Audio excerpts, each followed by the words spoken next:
परमात्मा का दर्शन करा के स्व कर्तव्य कराता है, वर्ण कर्म का याचन कराता है, और वर्ण कर्म की याचन कराने के लिए अवतार आता है। और भी उसका कार्य हरि अवतार की हेतु अनेका, परम विचित्र एक से एक। विशेष तो धर्म ग्रंथ में यही पाए जाते हैं कि यदा यदा ही धर्म से ग्लानिर्भवति भारत अभ्युत्थानम अधर्मस्य तदात्मानं सृजाम्यहम् परित्राणाय साधूनां विनाशाय च दुष्कृतां धर्म संस्थापनार्थाय संभवामि युगे युगे। वो युग युग में आता है। आत्मरूप सज्जनों, जब मनुष्य जो है अपने मन कल्पित विचारों में ही,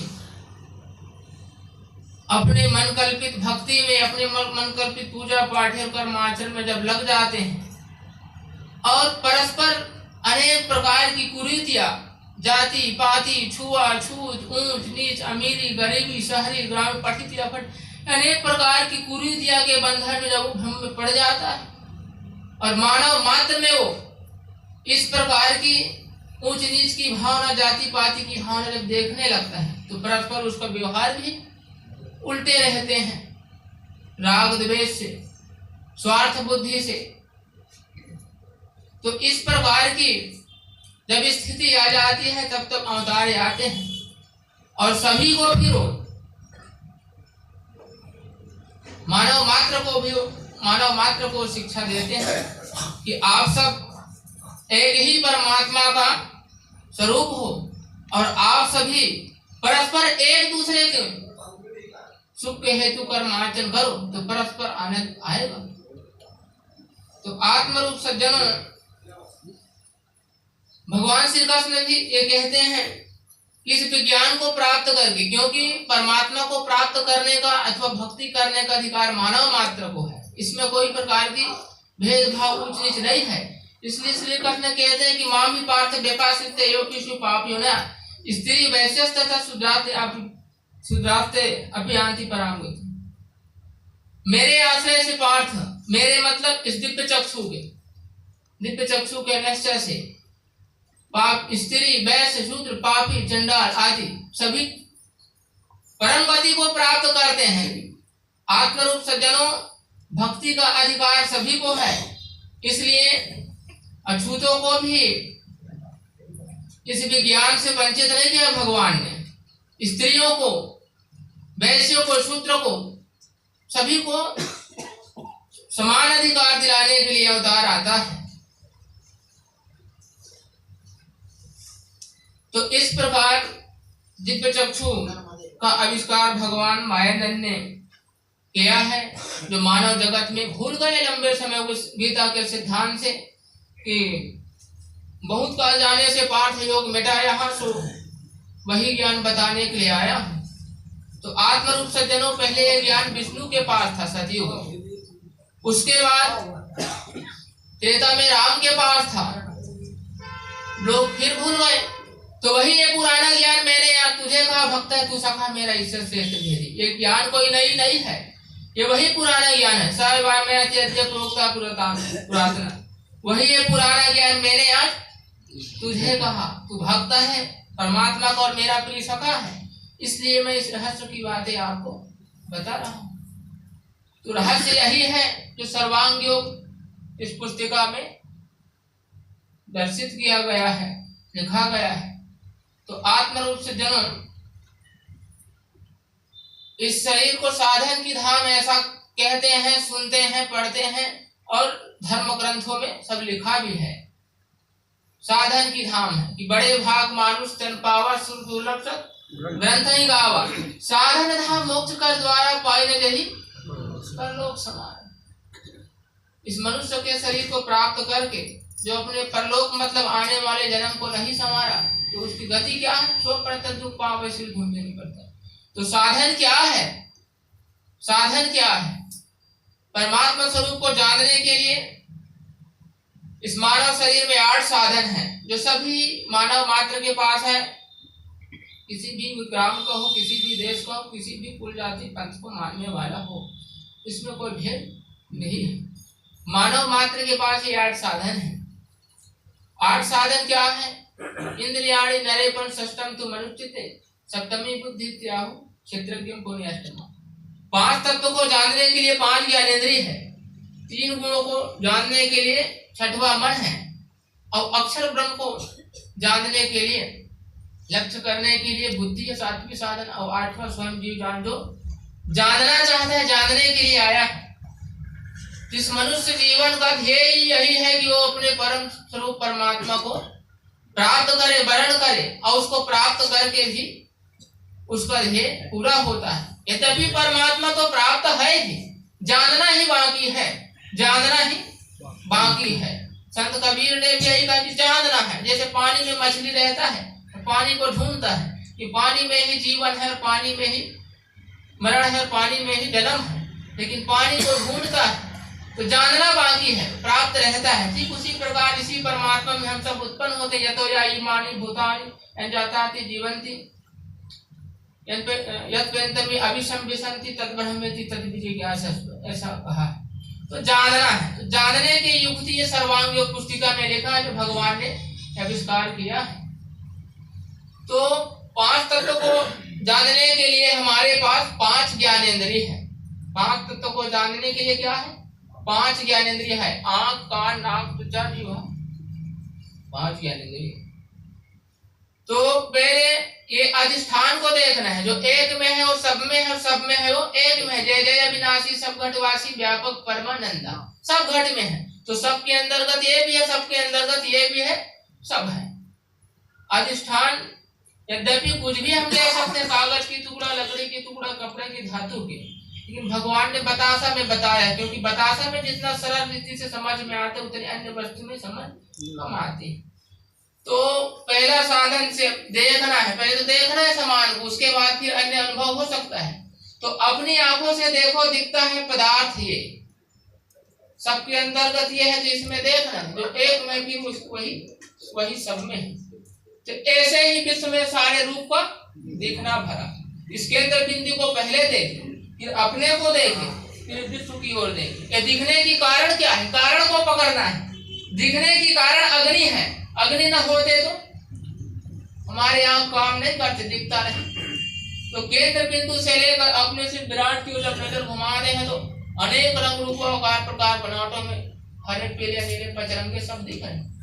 तो अग्नि तत्व के कारण दिख रहे हैं। तो अग्नि तत्व की क्रियाशील ज्ञानेंद्रिय आंख है साधन के रूप में, और उसका मूल रूप है।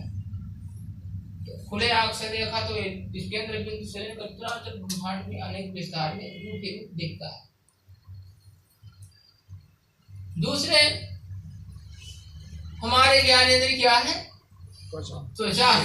तो इसे हाथ लगा देखो, आता है स्पर्श ध्यान में। ये स्पर्श भाव सर्वत्र विश्व में है धरा हो। इसे हाथ लगा देखो, इसे लगा देखो, इसे लगा देखो। कहीं पर भी हम त्वचा ज्ञानेंद्रिय से हम हाथ लगाकर देखते हैं तो स्पर्श की अनुभूति आती है। स्पर्श वायु तत्व का गुण है, ज्ञानेंद्रिय चमड़ी है। जब हाथ से केंद्र बिंदु को देखा तो स्पर्श की अनुभूति आती है। तो चिकना, खुरदुरा, ठंडा, गर्म, ये अनेक प्रकार की स्पर्श की प्रकार है। वायु तत्व से इस केंद्र बिंदु से लेकर संपूर्ण विश्व में स्पर्श भाव से वायु तत्व भरा है।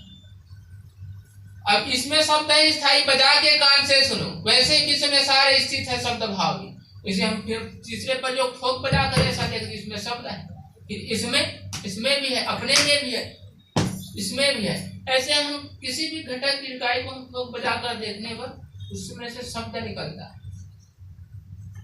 तो क्यों निकल? वायु तत्व की आकाश तत्व की कारण। आकाश तत्व की क्रियाशील ज्ञानेंद्रिय कौन है? और आकाश तत्व का गुण शब्द है। ठोक बजाकर देखने पर पिंड से लेकर सारे ब्रह्मांड में शब्द भाव में आकाश तत्व भरा है। अब इसे हम चौथे ज्ञानेंद्रिय जीभ से ऐसे लगा कर दे,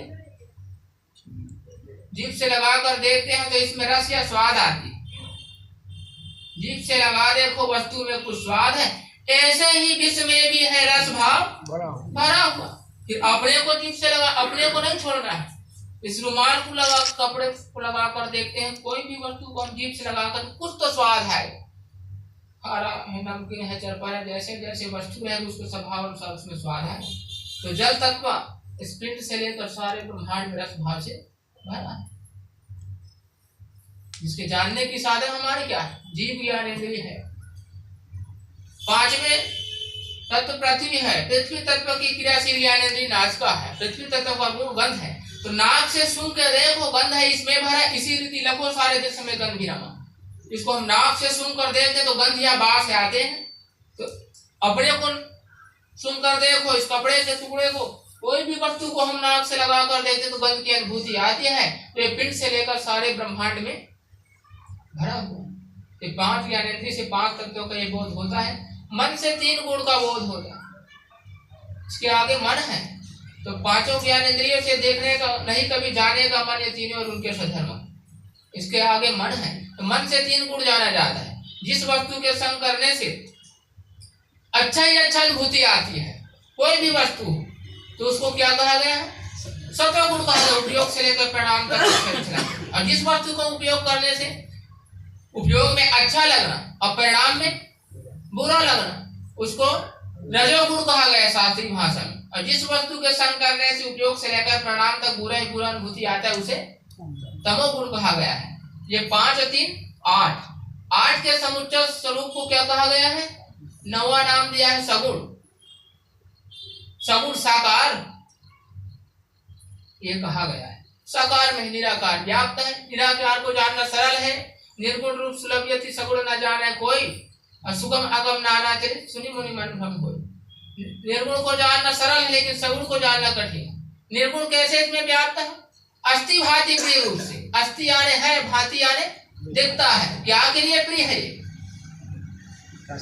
प्रसाद के लिए प्रिय है।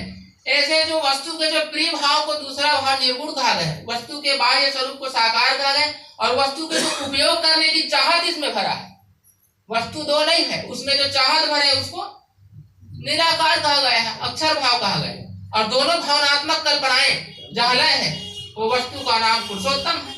तो एक ही वस्तु में जानो कल्पित भाव 3 ये निज रूप लखाने को वेदों में कर्म। वस्तु 3 नहीं है, वस्तु को जानने के भाव 3 है। ये बाह्य स्वरूप दिखता है, ये साकार है। ये क्या करने के लिए? मुंह पोछने के लिए ऐसा उपयोग में है। तो उपयोगिता दूसरा भाव है, उसको निर्गुण निराकार। दोनों भावनात्मक कल्पनाएं कहाँ लय है? इसका नाम क्या है? रुमाल है। रुमाल मिला है, तीसरा भाव है। लेकिन वस्तुता ये क्या है? एक वस्तु ही है। एक वस्तु में 3 कल्पनाएं की है। आत्मरूप सज्जनों, इस प्रकार इस सर्वांग योग में युक्ति लिखा है। इस युक्ति से विश्व ब्रह्मांड को जानकर अपने स्वकर्म के द्वारा अनन्य चिंतयन्तो माम ये जना परिपाक्ते तेषां नित्य भिक्तो नाम योग छे। वहां भी हम अनन्य होकर, मैं और ये दिखने वाले चराचर सृष्टि अलग नहीं है, ये मेरा ही स्वरूप है, ऐसा जानकर जो काया वाचा और मन से ईमानदारी और सच्चाई से अपने स्वर्ण को पहचान कर जो इस विश्व रूप का सेवा करेगा, वही भक्त है, वही सेवक है, और वही भक्ति कर रहे हैं। इस प्रकार भगवान मायानंद जी ने इस सर्वांग युक्ति के द्वारा विश्व रूप को जानने की विधि बताए हैं। जो विधि इसमें लिखा है, जिसको देखकर, जानकर और समझकर आत्मसात करें और तदनुसार अपने अपने वर्णों को पहचान कर कर्मार्जन करें। इस प्रकार सदा हम सभी करेंगे तो परस्पर सुख मिलेगा, परस्पर आनंद आएगा, और परस्पर हमारा जीवन सुखमय व्यतीत होगा। और हम सभी सुख तो चाहते हैं, सुख के लिए ही हम सब ठीक है सब प्रकार के कार्य कर रहे हैं। तो आत्मरूप सज्जनों, इस प्रकार सर्वांग योग युक्ति से नवमोदार भगवान श्री मायानंद चैतन्य जी ने मानव जगत को एक विज्ञान बोध दिया है, जिसका आज जन्मोत्सव है। उसमें सभी लोग आप पधारे हुए हैं। तो यहीं से निर्वाणी विराम। बोलिए सद्गुरु भगवान की जय, परमात्मा की जय। पूरा सभी संत समाज को सत्संग नमन करते सत्य सनातन धर्म की जय, सत्य सनातन धर्म की जय, मायानंद महाराज की जय, जय गुरुदेव। अभी हमारे बीच परम सम्माननीय श्रद्धेय रविकांत साहू जी जो बिलासपुर से पधारे हुए हैं। इस सदगुरु का जो अमोघ शक्ति जिसको कहा जाता है दृष्टि, जिनको बड़े कष्ट सह करके अवतारी पुरुष ने ऐसे तत्वदर्शी सदगुरु को प्राप्त करते हैं और इस विद्या को प्राप्त पाते हैं। जिनका हम जन्मोत्सव मना रहे हैं वो नव बुद्धावतार नारायण भगवान मायानंद चेतन जी घोर कलिकाल में केवल 5-7 मिनट के अंतर्गत ये दिव्य चक्षु को अपने सदगुरु विशुद्धानंद महाराज जी से अश्वमेध घाट पर अपने पिताजी के साथ जब गए थे तो उन्होंने प्राप्त करे और प्राप्त करके और अमरकंटक के जो व्याघ्र गुफा है कपिल गुफा, यहाँ पर इन्होंने इनको वृक्ष रूप धारण किए, दिव्य दृष्टि को आविष्कार किया और इतना बड़ा स्वरूप मानव कल्याण के लिए किए थे। द्वापर में इसी विद्या को 64 दिन में विद्या सारी पढ़त भय श्री कृष्ण मुरारी। 64 दिन में उज्जैन में जाकर के शांतिपन के यहाँ इसी विद्या को अष्टमावतार भगवान कृष्णचंद्र जी महाराज प्राप्त करके जनमानस को प्रफुल्लित कर दिए और सनातन धर्म की स्थापना की। इसी विद्या को त्रेता युग में भगवान राम जो है गुरु गृह गए पढ़न रघुराई, अल्पकाल विद्या सब पाई। इसी विद्या को त्रेता युग में अपने कुलगुरु वशिष्ठ जी के पास जाकर के भगवान राम इसी विद्या को आत्मसात करके और सनातन धर्म को और ईश्वर को कायम रखे। यही परंपरा जो है, ऐसे परंपरा प्राप्त राज ऋषियों को मिला सो बहुत का जाने से पार्थ योग मिटा यहाँ। वही ये पुराना योग आज मैं तुझसे कहा भक्त है तू सखा मेरा इसे श्रेष्ठ दे दे।